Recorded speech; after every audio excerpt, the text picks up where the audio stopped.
일단 타이밍적으로 봐서 3월달도 가능하지만 전 5월달이 좀 더 높아 보이고 하더라도 0.25 정도 약간 뭐랄까 흉내라고 해야 되나? 그냥 이렇게 하고 본격적인 금리 인하는 금리 인하가 진행될 거라고 보고 있고요.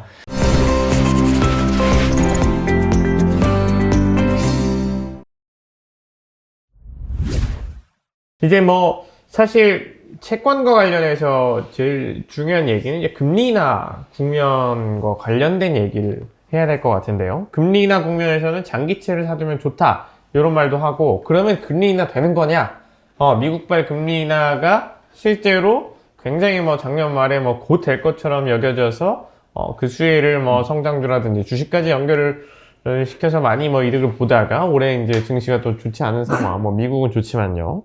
뭐 그런 분위기가 또 이제 금리 인하와 관련된 얘기들 좀, 일단 먼저 금리 인하 하면은 장기 채권을 사두면 좋다. 이 얘기는 좀 어떻게, 너무 기본적인 얘기지만 다시 한번 네. 이해해 보면 어떨까요? 알겠습니다. 기본적으로 채권 가격은 금리의 방향과 채권 가격 방향은 반대로 가요. 즉 만약에 시중금리가 올라가면 내가 들고 있는 채권 가격은 하락하게 되고, 시중금리가 하락하게 되면 내가 투자한 채권 가격이 올라가게 되죠. 자, 그럼 일단은 채권 가격과 시중금리가 반비례 관계라는 거 먼저 염두에 두시고, 그 다음 보셔야 될 게 뭐냐면은, 그러면 가격이, 예를 들면 우리가 앞으로 기대하는 게 금리가 내려가서 가격이 올라가는 걸 기대를 하고 있고 현재 전망을 하고 있는데, 그러면 동일한 금리 인하에도 채권에 따라서 어떤 채권은 가격이 요만큼 오른 반면에 어떤 채권이 가격이 이만큼 올라요. 그게 뭐냐면은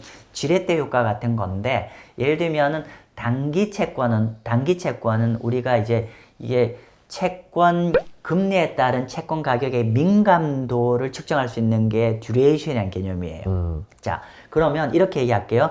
듀레이션이 1이라는 거는 시중금리가 만약에 A란 채권이 있는데 A란 채권의 듀레이션이 1년이다 라고 하면은, 이거는 어떤 의미냐면은 시중금리가 1% 움직이면 내가 들고 있는 채권 가격도 절대 수익 1%가 반대로 움직인다는 뜻입니다. 자, 그러면 만약에 현재 시중금리가 4%인데 시중금리가 3%로 떨어진다. 1% 떨어진다고 했을 때 듀레이션 1년짜리는 가격이 절대 수익 1%가 오르죠. 반면에 만약에 듀레이션이 20년이다. 듀레이션 20년이면 똑같이 시중금리가 1% 떨어지는데 듀레이션 1년짜리는 가격이 1%밖에 안 올랐지만 듀레이션 20년짜리는 어떻게 해요? 곱하기를 하시면 돼요. 가격이 절대 수익 20% 올라갑니다. 주식보다 더 크게 움직이죠. 그래서 그러면 이제 이렇게 되는 거예요. 사람들은 그럼 금리가 내려가면 그러니까 듀레이션은 채권의 만기와 비례적으로 가는 거거든요. 그래서 듀레이션 짧다는 건 그만큼 채권의 만기가 짧은 놈일수록 가격의 민감도가 작은 거고, 만기가 길면 길수록 채권의 민감도, 금리에 따른 채권 가격의 민감도가 커지게 돼요. 그래서 채권의 만기와 듀레이션은 비례적으로 가는데 그러면 앞으로 시중금리 좀 내려갈 것 같으니까, 그러면 이 금리 내려가는 거에 따라 내가 채권 가격의 가격 차익을 극대화시키기 위해서는 장기 채권을 투자하게 되잖아요. 자, 그런데 세상에 투자라는 건 항상 반대편이 있죠. 무슨 말이냐? 우리가 1% 금리가 떨어질 거라 생각해서 금리 내려가면 그러면 이 수익을 극대화시키기 위해서는 장기 채권을 가지고 이 효과를 극대화시키려 하는데, 만약 그렇게 좀 너무 영어로 나이브하게 너무 좀 단순하게 그렇게 접근하셨다가 혹여나 우리 예상과 달리 금리가 떠버리면 여러분들 들고 있는 채권 가격이 바로 20%가 깨지는 거죠. 평가손이 나죠. 그죠? 그런 차이가 있습니다. 그럼 정리를 하면은 우리가 일반적으로 금리가 내려간다고 했을 때는 가격의 민감도가 큰 듀레이션이 긴 채권, 즉 장기 채권이 동일한 금리에 움직이더라도 단기 채권보다 장기 채권 가격이 더 많이 올라가기 때문에 장기 채권을 선호하는 거죠. 이 말씀을 듣고 나면은, 그러면 이제 채권 투자 하셨던 분들 아니면 하실 분들은 궁금한 게 이제 매크로 단의 얘기일 것 같아요. 뭐 시장에서는 뭐 올해 언제쯤은 되겠지라는 기대가 있는데, 대표님께서는 뭐 미국 금리나 좀 어떻게 보시나요? 미국 채권 시장도 그렇고 미국 주식 시장도 그렇고 좀 굉장히 좀 몇 달 전을 바라보기보다는 아주 좀 표현이 그렇습니다만은 좀 굉장히 좀 근시안적으로 시장이 움직인다는 느낌이 많이 들어요. 왜냐하면 참 격세지감인데 10월 중순만 하더라도 미국 국채 10년 국채 금리가 5% 정도 되니까 그 근처로 가니까 모든 분이 higher for longer 몇 달 안 됐어요. 한 두세 달 전인데 모든 사람들이 금리 미국 국채 금리 6에서 7% 간다고 하고 또 정반대로 지난 연말 연초 작년 연말 연초에는 또 지금 바로 금리 인하를 할 것인 것처럼 모든 사람들이 하면서 미국 국채 금리가 또 4% 깨지면서 3% 안쪽으로 들어왔는 상황인데 여러분 조금 중심을 좀 갖고 접근하시면 좋을 것 같아요. 뭐냐면은 일단은 제가 이제 지난 5월 달에 그러니까 10월 달에 좀 일반 상당수 많은 분한테 좀 욕을 먹었는데 제가 채권 투자하십시오라고 하고 그래서 또 한 5% 근처 되면서 제가 계속 되게 좋은 투자 타이밍입니다. 기노벤 되게 투자 중이었는데 근데 그 당시에 많은 대다수의 주력 의견이 뭐 우리가 그 JP 모간 다이먼 회장도 6% 7% 얘기하고 또 대다수의 또 국내 전문가들도 그렇게 보시는 분도 많으셔서 제가 했는데 그때 제가 5%대 얘기를 하면서 좋은 투자 타이밍이라고 얘기했던 건 뭐냐면은 일단 그때 조금 돌아가면은 그 당시에 어떤 거냐면은 결국은 채권에 있어서 제일 중요한 거는 인플레이션이거든요. 인플레이션인데 제가 보기에는 그 당시에 9월 말 10월 초에 어떤 그 물가 금리가 올라갔던 게 인플레이션은 굉장히 중장기 인플레이션 굉장히 양호한데도 불구하고 물론 그 당시에 경제 데이터 좋게 나왔지만은 주로 연준 금리가 더 추가적으로 금리 인상을 할 거라는 어떤 5%, 5.5, 6% 이렇게 계속 추가적인 긴축을 할 거란 기대감이 반영돼서 이렇게 올랐거든요. 그런데 당시에 제가 이제 그럼에도 불구하고 그런 시중에서 그 연준의 추가적인 금리 인상 기대감 때문에 국채 시장 금리가 많이 올랐는데 제가 그때도 이제 제가 5% 정도는 굉장히 매력적인 레벨이라고 말씀드렸던 거는 인플레이션이 중장기 인플레이션 기대감이 크게 안 올라갔기 때문에 제가 그런 말씀 좀 드렸고 반대로 최근엔 또 우리가 그 기억나나요? 최근에 이제 그 당시에 그 이전에 그걸 트리거를 했던 게 빌 에이크만이 우리가 다이먼 회장과 JP 다이먼 회장 같이 해서 올려갔는데 또 이후에 그리고 그 친구가 5% 전후해서 나 이제 포지션 청산했어 뭐 이런 얘기를 하면서 했고 또 이후에 친구들이 또 이제 한 4.5 미국 적금 4.5인가요? 4.3 정도에서 또 빌레크만이 3월달 금리 날 거야. 난 배대. 그래서 사람 또 이렇게 센티멘트가 쫙 또 따라가고 있는 중이죠. 누구도 알 수 없지만은 좀 시중의 기대가 좀 과했다고 저는 생각을 하고 있고요.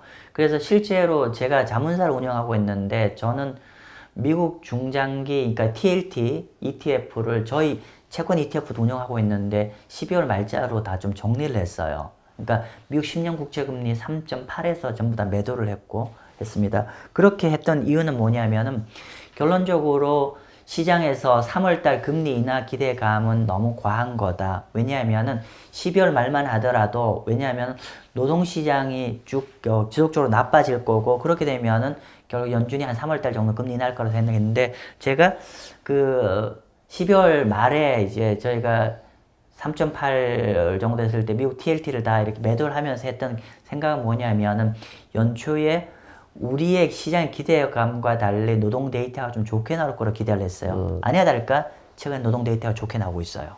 국채 이제 장기 국채 투자하지 말아야 되냐라는 얘기들. 그러니까 또 그리고 연준 금리 인하가 굉장히 뒤로 갔냐 그렇게 보진 않아요. 그러니까 뭐냐면은 조금 얘기가 좀 어려울 수 있는데 이런 거죠. 최근에 미국 노동시장을 자세히 보면은 이제 일단 저희가 예측한 거 좀 부합되게 나와서 결과적으로 얘기하면은 우리가 그 난팜 페이로를 가지고 비농업 부분 데이터를 보면은 좋게 나왔어요 숫자로. 그러니까 좋게 나오면서 노동 데이터가 좋게 나오고 실업률이 약간 더 떨어졌잖아요. 그러다 보니까 노동시장이 좋아진다는 거는 경제가 양호하다는 뜻이고 경제가 양호하다는 거는 국채 금리가 올라가는 요인이거든요. 왜냐하면 경제가 좋아질수록 금리는 이론적으로 올라가고 채권 가격은 하락하는 거니까요. 그러니까 이런 겁니다. 단기적으로 노동시장 데이터가 좋게 나올 것이고 그러나 금년 한 해를 보면 중장기적으로는 악화될 거라는 게 제 뷰입니다.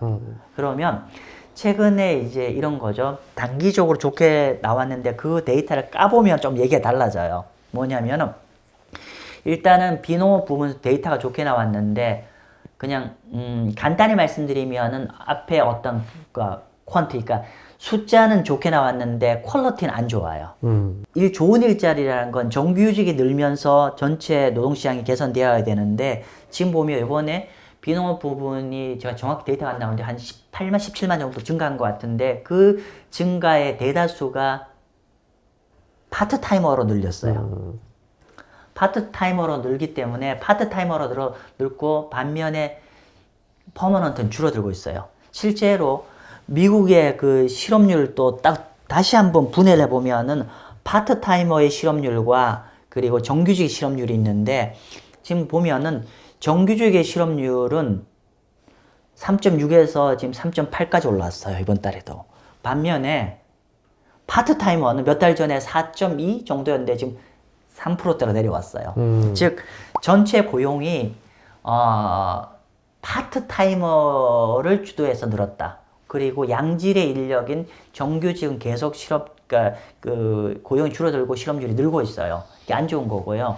또 하나는 전체 숫자 늘었는데 그 전체 숫자 늘린 걸 견인하는 게 뭐냐면 양질의 노동 인력이 필요한 쪽은 오히려 줄고 오히려 어디냐면은 헬스케어나 의료나 또는 이제 우리의 교육 관련, 에듀케이션 관련이에요. 참고로 미국은 교육 관련해서 파트타이머고 저임금이거든요. 그래서 그런 헬퍼 이런 쪽이 그렇고 특히나 거버먼트 정부 부분에서 고용이 늘었어요. 즉 산업적으로 보더라도 사실은 저임금 파트타이머가 쪽이 고용이 늘었는데 미국은 아시겠지만 미국 GDP의 70%가 어떻게 컨섬션 소비에서 나는 나라잖아요. 그러면 미국 경제 향배를 알려고 하면 소비 부분에 향후에 지갑이 열릴 건가 안 열릴 건가 제일 중요하고 그러면 이 컨섬션 소비 부분에 또 가장 중요하게 영향을 미치는 게 노동시장이죠.